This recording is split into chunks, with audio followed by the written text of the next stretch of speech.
yayasan, yaitu Yayasan Laskar Berani Hijrah, dan kebetulan juga saya di situ sebagai founder atau pendiri yayasan tersebut. Itulah filosofi Lebah. Kenapa kita ambil Lebah? Kita ingin menjadikan bahwa kegiatan kita ini bisa menjadi obat buat teman-teman kita di jalanan, sahabat-sahabat kita yang sedang proses untuk berhijrah untuk kembali kepada Tuhannya.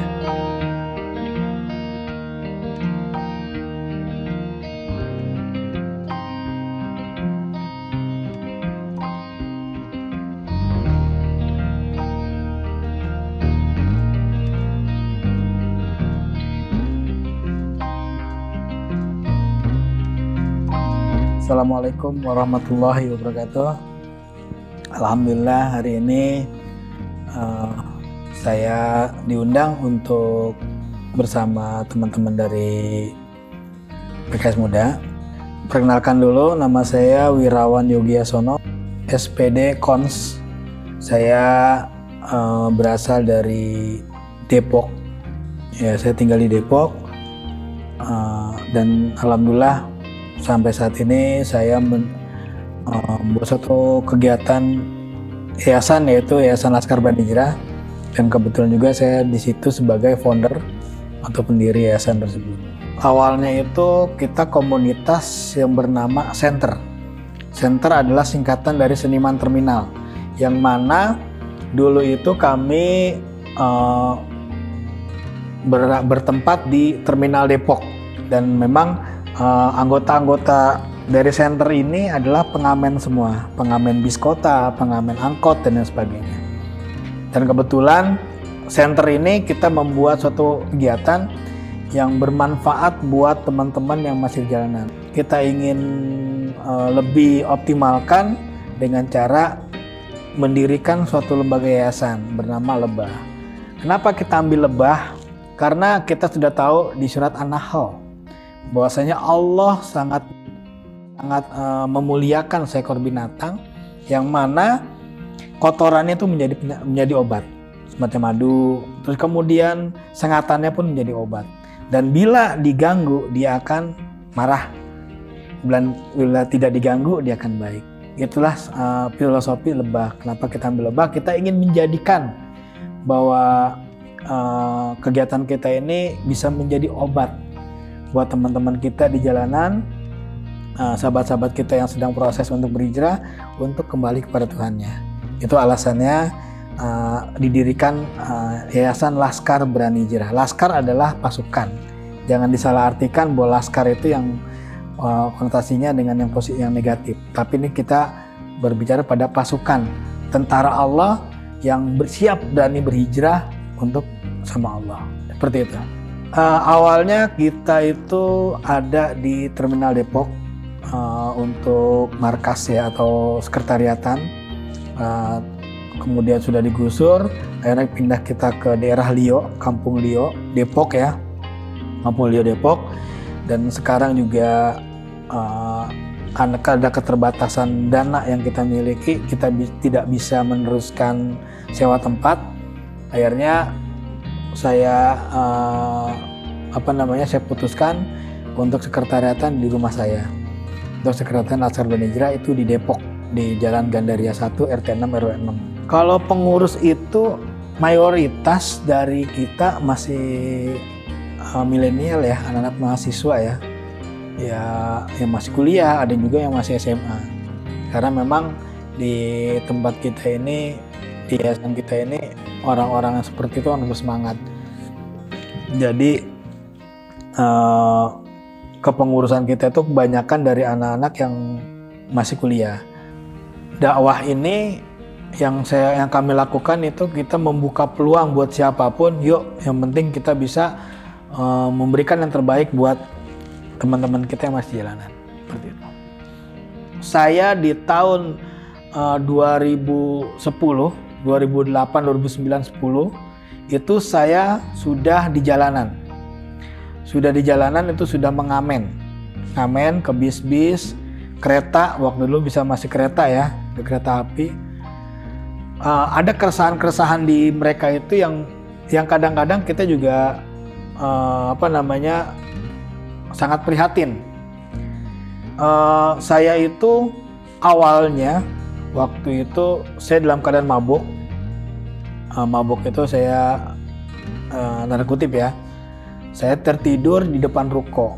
Di depan ruko yang tukang soto yang ada di Depok. Tukang soto, akhirnya waktu itu hujan rintik-rintik, saya pakai baju singlet, putih singlet, celana bolong-bolong, robek, rambut saya gondrong, panggilan saya itu lu Godek. Godek itu adalah gondrong dekil. Saya orangnya dekil, kumal lah gitu. Jam 4:30 pas mau sholat subuh itu saya disiram dengan air cucian piring sama pemilik ruko itu. Sampai caci maki ke saya, dasar gembel, bikin nanti warung gue seret, gak ada rezekinya. Tapi biasanya saya orang emosional, pas seperti itu saya nggak marah.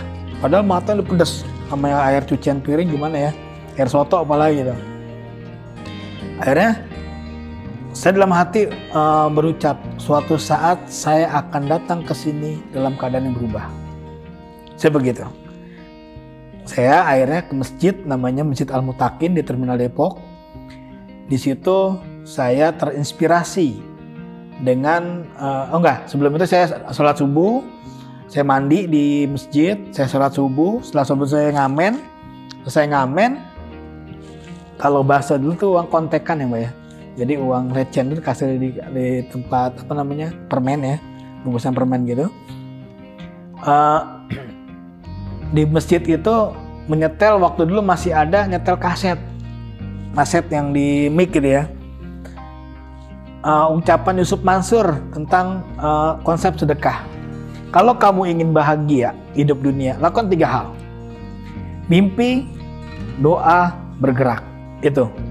Kita harus bisa bermimpi. Kita ingin menjadi sukses, kita harus berani bermimpi. Bagaimana kita nggak mau sukses? Bermimpi aja kita takut. Berdoa, minta sama yang punya mimpi itu, Allah. Terus bergerak, kejar mimpi itu. Tapi jangan hanya itu. 3 hal lagi yang kemudian, duha, tahajud, sedekah. Buktikan selama 3 bulan berturut-turut sedekah, duha, tahajud, sama sedekah, hidupnya akan berjalan, akan beda, kata Yusuf Mansur.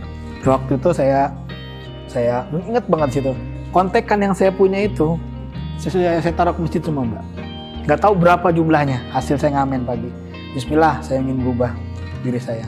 Saya lakukan duha, tiap malam tahajud, sedekah, duha, tahajud.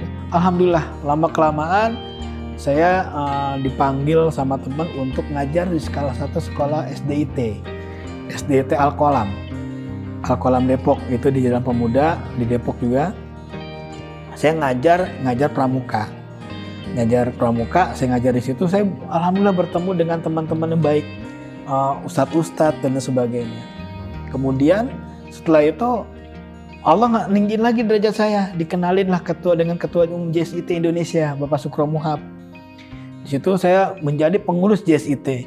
Nah dari situ saya ngelihat bahwa hal-hal seperti ini yang membuat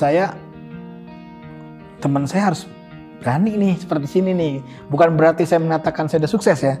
Saya mengajak teman-teman saya, yuk kita berubah gitu. Nah setelah itu saya kumpulkan lagi teman-teman, saya kuliah, ambil S1 di Universitas Indraprasta. Saya ajak teman-teman yang notabene yang marginal, anak pang. Yuk kita kumpul, kita bikin pengajian, mau ngaji aja bersyukur gitu.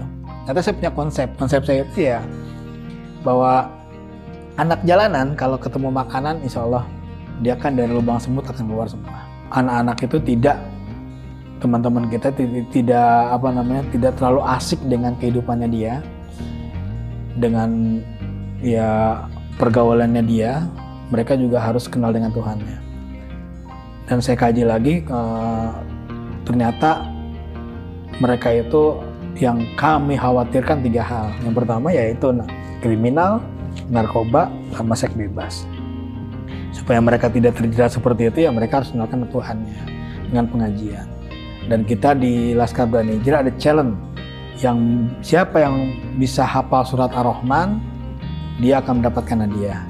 Yang besar akan kita berikan modal usaha, Yang anak-anak kecil kita berikan sepeda. Agar mereka, anak kecil itu siapa? Anak-anak yang silver, anak-anak yang ngamen badut, anak-anak ondel-ondel dan sebagainya. Mereka berhak. Jadi di kota Depok itu saya ingin ciptakan bahwa anak-anak jalanan, anak-anak penghafal surat Ar-Rahman. Begitu. Dan mereka juga, kita juga ada hapus tato gratis, ada piercing gratis, ada bersih-bersih masjid, terus ada juga wirausaha gratis, pelatihan-pelatihan gratis. Jadi mereka semuanya kita bina, jangan sampai mereka di jalanan kembali. Jangan mereka mengamen, tapi mereka sudah berbisnis maupun mereka bekerja. Mungkin itu alasannya. Ya, misi kita adalah yang pertama ingin merubah paradigma masyarakat bahwa anak jalanan itu tidak seburuk apa dengan penampilannya. Mereka itu sebenarnya keram gitu, tampangnya menakutkan, tapi hatinya Hello Kitty gitu. Hati mereka itu hati-hati yang baik. Asal mereka itu jangan diganggu. Mereka itu jangan disindir, karena tingkat emosional mereka itu di waktu disindir. Mereka itu kalau kita bicara problem solving, ini luar biasa. Contoh sederhana gini. Mereka punya duit 20.000. 20.000 itu bisa makan buat 10 orang. Percaya nggak? Ya percaya kan? Bagi kita mustahil, bagi mereka enggak. Bagaimana caranya? Yang 10.000 buat di nasi, yang 10.000 di lauk, makan sama-sama. Mereka merasakan semuanya sama-sama. Itu problem solvingnya. Dan mereka itu berani mempertaruhkan nyawanya demi temannya. Ini menarik saya. Karena apa? Contoh sederhana gini. Bila ada teman yang sedang berkelahi, dia luka, sampai yang temannya, kenapa lu? Gitu. Siapa yang ngebukin lu? Gitu. Dan dia marahin. Sama aja kan dia mengantarkan nyawa gitu. Demi apa? Demi temannya. Itu yang membuat menarik. Ternyata kita nggak bisa seperti mereka. Kita belum bisa seperti mereka. Mereka sudah mampu seperti itu. Dan itu yang kita ambil pelajarannya, bahwasanya jangan pernah menjudge anak jalanan adalah anak-anak sampah masyarakat, atau anak jalanan adalah anak-anak yang tidak boleh tidak patut untuk diurus. Ya, salah sekali menurut saya seperti itu. Dan target kita juga, misi kita adalah ingin merubah paradigma masyarakat. Kedua, kita juga ingin mengembalikan dia ke habitatnya. Habitat siapa? Orang tuanya. Karena mayoritas mereka itu jauh sama keluarga, dia ke jalanan karena jauh sama keluarga. Mereka sama seperti kita, mereka lahir sama di rahim seorang ibu, mereka juga punya hak untuk bahagia, punya hak untuk mempunyai teman-teman yang luar biasa. Ada 4 faktor yang membuat mereka itu kenapa di jalanan. Yang pertama adalah faktor keluarga. Yang kedua, faktor ekonomi. Yang ketiga, faktor lingkungan. Yang keempat adalah faktor keturunan. Keempat faktor ini sangat mempengaruhi. Jadi harapan kita ini jangan sampai mereka ini yang sudah mempunyai kendala di ekonomi, kendala di lingkungan, kendala di keluarga dan keturunan, mereka itu akan terhantui dengan diri yang nggak baik. Jadi yuk, buat teman-teman semua, bila melihat teman-teman kita di jalanan, mereka hanya ingin diajak diskusi. Mereka ingin dihargai dan dihormati. Hormati mereka seperti teman-teman menghormati teman-teman yang lainnya. Jadi jangan pernah menilai kembali bahwa anak jalanan itu orang yang kotor atau sama masyarakat. Mereka melakukan mabok, mereka berjudi, mereka seks bebas, mereka kriminal. Itu sebetulnya tidak ada yang ingin seperti itu dengan mereka. Hanya karena apa? Hanya karena dia tidak ada tempat untuk berlindung. Kalau dia ada tempat untuk berlindung, insya Allah dia akan menghindarkan itu semua. Mari, yuk kita sama-sama ambil bagian kebaikan ini, karena dakwah itu hikmat. Ingat, hijrah itu mudah, yang susah adalah istiqomah. Jangan pernah mengajak orang untuk berhijrah, tapi beritahu dia bagaimana cara untuk berhijrah. Karena kalau mengajak, kita akan capek. Kalau capek kenapa? Kita harus mengeluarkan banyak uang, mengajak. Tapi kalau memberitahu bagaimana cara berhijrah, insya Allah dia akan paham. Yuk kita ambil bagian dalam kebaikan ini. Semoga kita sama Allah dikumpulkan di suatu tempat surganya bersama mereka, dan mereka menjadi saksi hidup apa yang kita lakukan untuk kebaikan diri mereka. Insya Allah berkah. Assalamualaikum warahmatullahi wabarakatuh.